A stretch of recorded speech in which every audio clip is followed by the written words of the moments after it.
Welcome to the deep dive. So, today our mission is to deep dive into one of the observation records of Tommy Yoshida, who is also known by his Japanese name, Tsutomu Yoshida. Yeah, and fair warning to you right out of the gate here. We are not here to evaluate the latest AI tool. Right. Definitely not. We are not here to teach you how to write better prompts either.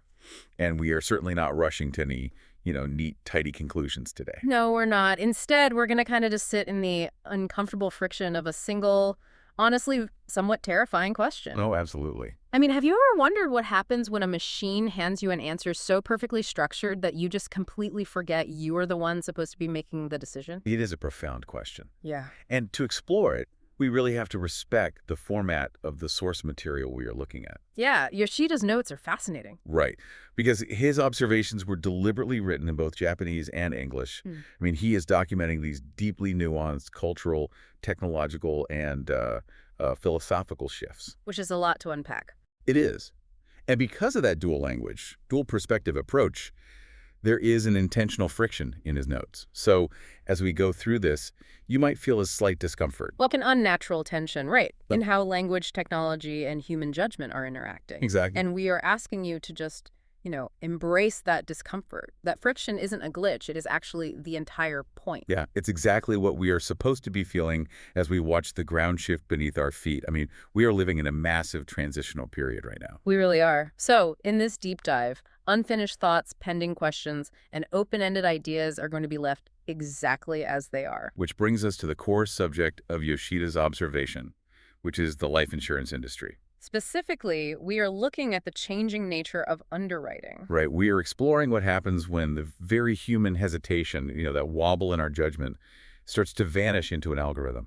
But to truly understand why that judgment process is changing, I feel like we first have to understand the fundamental mechanics of what insurance actually is. Right. And how the entire premise of the industry's risk model has totally shifted over time. Exactly. Because Yoshida provides this really fascinating historical context from his early days in the Japanese life insurance industry decades ago. Yeah, the landscape was so different back then. It really was.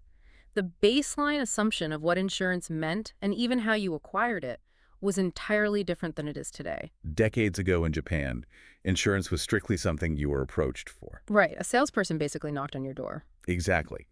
If you woke up one morning and proactively decided to apply for life insurance completely on your own. Wait, that was considered a bad thing? Oh, yeah. That was actually viewed by the actuaries with deep suspicion. Wow, really? Just for wanting to buy a policy? Yeah. The underlying mechanism at play there is something called adverse selection. Okay. So the actuaries and underwriters operated on a very specific assumption.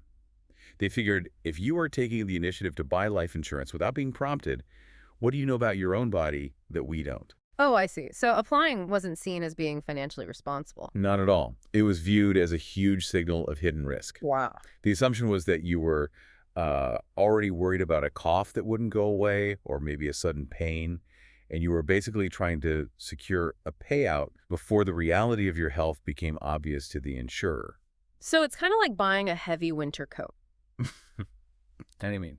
Well, in the old days of the Japanese insurance market, buying that coat only after you started shivering violently was a massive red flag. Oh, right. The underwriters assumed you already knew you were sick, you were already freezing, and you were just trying to game the system.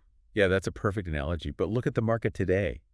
Buying that coat before the winter hits, or just keeping an umbrella by the door, is just standard preparation for life. Right. Applying for insurance today is just a natural, expected act. It is completely inverted.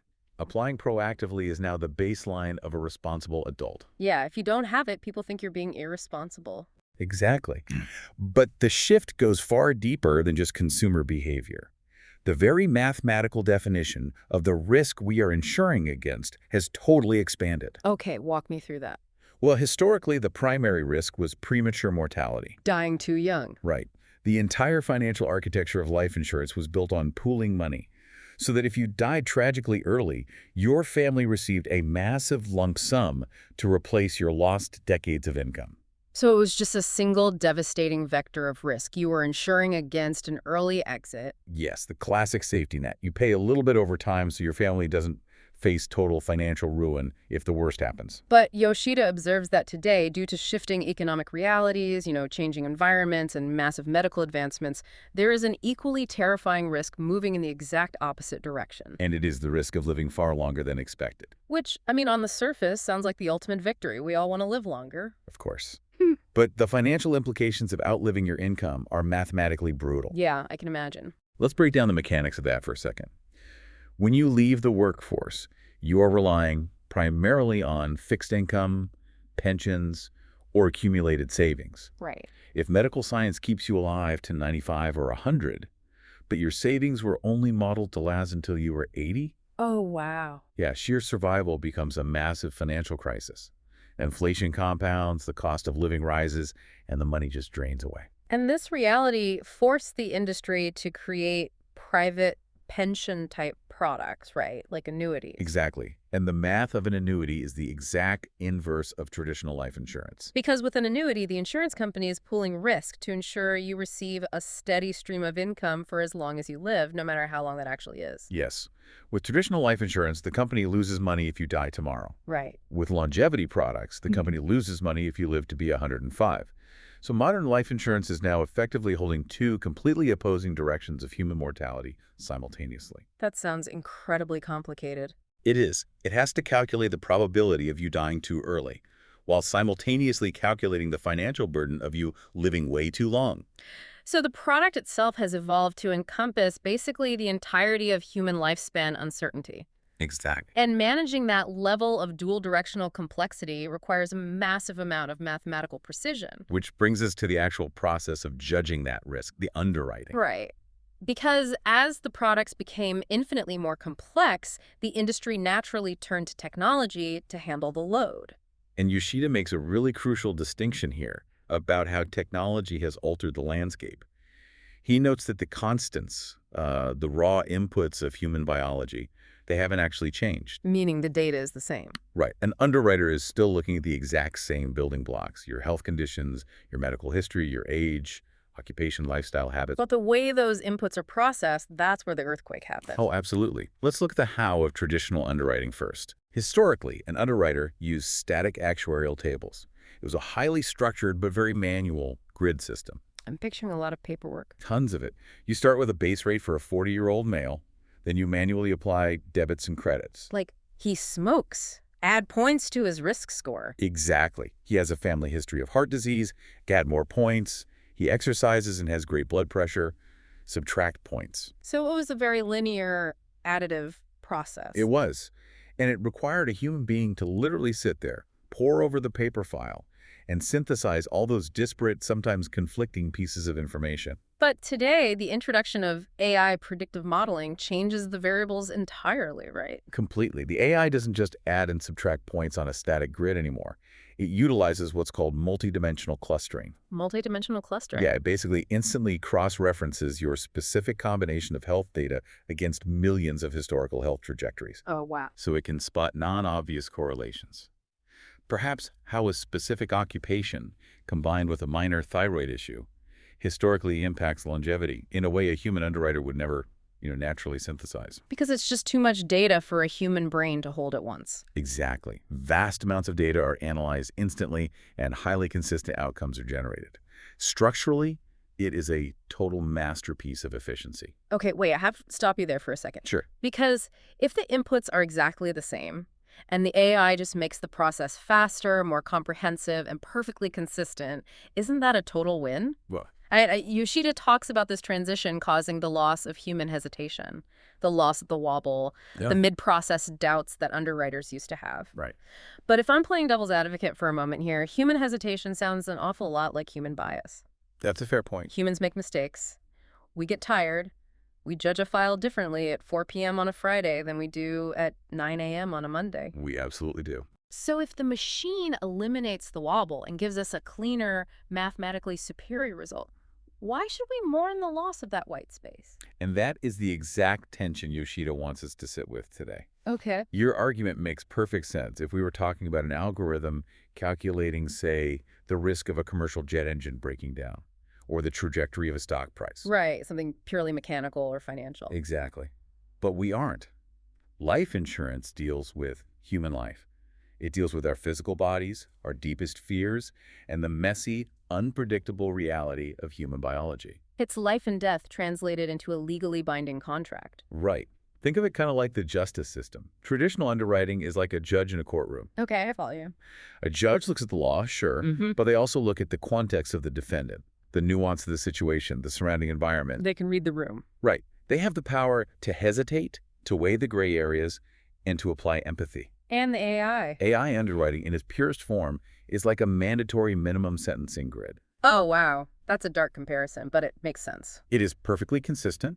Huh. It eliminates that 4 p.m. Friday fatigue bias you mentioned, but it is entirely blind to the unquantifiable nuances of a human life. Because it operates purely on historical statistical patterns. Yes.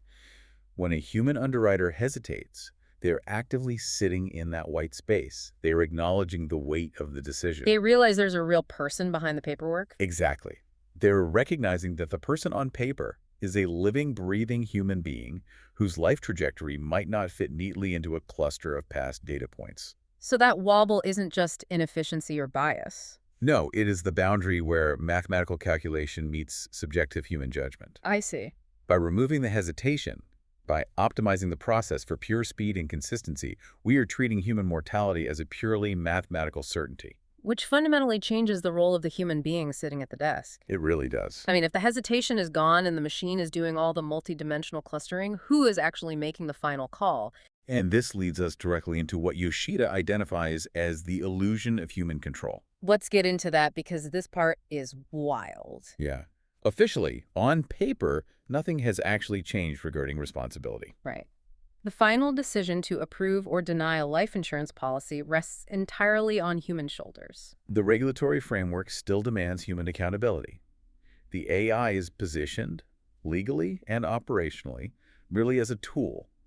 It is just an assistant to the human expert. But Yoshida points out that the operational reality is entirely different. Oh, completely. Because by the time the data actually reaches the human underwriter's screen, the judgment has already been profoundly shaped by the machine. It's not just shaped, I'd say it's practically cemented. Yeah. I mean, the AI doesn't hand the underwriter a pile of neutral, unstructured medical records and say, here, you figure it out. Right, it does the heavy lifting first. Exactly. It hands them a digested summary. It hands them a specific, calculated risk score. It categorizes the applicant into a predefined tier, right? Like standard, preferred, high risk. Yeah. It essentially provides a fully baked pass or fail outcome, disguised as a friendly recommendation. And this brings us to one of the most chilling concepts in Yoshida's notes, which is the idea of assistance becoming the premise. This is such a critical point. I want you listening to this right now to really think about how this plays out in your own daily life. It's everywhere once you start looking for it. Exactly. Let's look at something as mundane as a GPS navigation app on your phone. Okay. Technically, when you get behind the wheel, you are the driver, you hold the steering wheel. You are legally, physically, and morally responsible for where that car goes. Right. If you crash, you can't blame the app. Exactly. But when you punch in a destination and that app hands you a glowing blue route on the screen, what actually happens in your brain? The cognitive load entirely shifts. You stop navigating and you just start following. You don't pull out a paper map to verify the algorithm's routing. No, nobody does that. You don't cross-reference the local traffic reports on the radio. You just assume the machine has factored in the road closures, the traffic jams, the construction zones, all the things you can't see. It's blind trust, essentially. Yeah. Yes. The assistance of the GPS stops being a suggestion and instantly becomes the unquestioned premise of your entire journey. You just blindly follow the blue line. And if we apply that psychological shift to the underwriter, the stakes become infinitely higher. Absolutely. When the AI generates a risk score of 85 and flags a complex application for denial, how much room is actually left for the human underwriter to genuinely reconsider that judgment? Operationally, almost none. Right. Because the underwriter isn't doing the math from scratch anymore. They're being asked to audit the machine's math. And auditing an opaque, multidimensional algorithm is incredibly difficult, if not impossible. It creates a massive philosophical paradox. It really does. On one hand, the process is structurally clearer than it has ever been in human history. Every data point is logged somewhere. Exactly. Every algorithmic decision tree can be tracked. The consistency is totally measurable, But philosophically, Yeah. the judgment process is profoundly opaque to the human operator. The human didn't synthesize the variables, they just received the answer at the very end of the pipeline. Which creates an immense psychological trap for the underwriter. How so? Well, let's say the human looks at that AI denial, relies on their gut instinct and their years of experience, and decides to actually override the machine. Oh, okay. They approve the policy. What happens if that person dies of a sudden heart attack a month later? Oh, the human underwriter bears the absolute crushing weight of that error. Right. They deviated from the machine's so-called perfect logic, and they cost the company millions of dollars. Exactly. Conversely, if they just rubber stamp the AI's denial and the machine was actually wrong, say it unfairly penalized someone for a harmless anomaly in their medical history, the human is protected. They simply say, well, I followed the algorithm. Exactly. The professional and psychological risk of deviating from the AI's blue line is simply too high. So the human rubber stamps the machine. The illusion is maintained that the human is in control, that the regulatory requirements for human oversight are being met. But the reality is that the assistance has entirely become the premise. Yes, the responsibility is nominally human, but the actual functional judgment belongs entirely to the algorithm. This is the source of the profound discomfort Yoshida is feeling in his records. Yeah, the official corporate narrative is, humans are in charge. The AI is just a tool. But the operational reality on the ground is that the human is functionally reduced to a liability sponge. A liability sponge. That is a great term. They are just there to take the blame or fulfill a legal requirement, while the machine's math actually dictates the reality. It's a deeply uncomfortable place to be, honestly. Stuck between a highly efficient, inscrutable algorithm and the heavy moral responsibility of human life. And as we discussed at the very beginning of this deep dive, this is exactly why Yoshida explicitly refuses to offer a neat, tidy solution in his notes. Right, he isn't pitching a new software fix or some massive regulatory overhaul. Because we are right in the messy middle of this historical transition. We really are. The real value of his observation is just forcing us to stare directly at this uncomfortable truth. That as our systems get structurally clearer and infinitely more efficient, human agency within them gets steadily murkier. Yeah, there is no easy fix to the disappearing white space. We have to actively recognize that the tools we build to assist us have a gravitational pull. They naturally trend toward becoming the premise of our reality. Precisely because they are so efficient at reducing our cognitive load. Which brings this entirely back to you, the listener. Because this deep dive isn't just some niche exploration of life insurance underwriters in Japan. No, definitely not. This exact dynamic is playing out in whatever field you work in. You are likely interacting with predictive algorithms and AI assistants every single day. Maybe it's a software suite that sorts and ranks your job applicants. Right. Or maybe it's an algorithm flagging specific emails or financial transactions as high-priority anomalies. Or even just an AI model, drafting the initial structure of your quarterly reports. The underlying question remains the exact same regardless of the industry. Where is the line between assistance and premise? Exactly. In your own professional life, where is the assistant slowly, quietly becoming the unquestioned premise of your decisions? Where are you just following the blue line on the GPS screen without actively remembering that you hold your own steering wheel? It is arguably the defining critical thinking challenge of our current era. We have to constantly evaluate where the machine's multidimensional calculation ends and where our own contextual, empathetic judgment is fundamentally required to begin. And as we wrap up this deep dive today, I want to leave you with one final lingering thought built directly on the foundation of what we've explored. Okay, let's hear it. Well, Yoshida noted that life insurance at its very core is about translating the physical human body and life's ultimate terrifying uncertainties into structured data. Right, it's the act of putting a financial price tag and a statistical probability on our very mortality. Which is a heavy enough philosophical concept even back when humans were doing the calculating with paper and pencil. Oh, absolutely. But take that one step further into the reality we are building right now.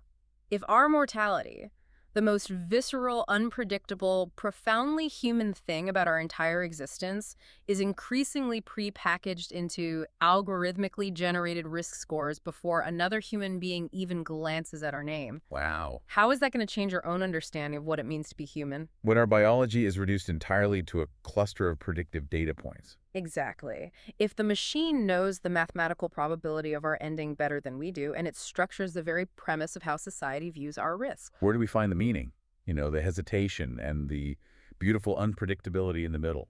That is an unfinished thought we will all have to sit with and ultimately answer for ourselves. Embrace the discomfort. Until next time, keep questioning the blue line.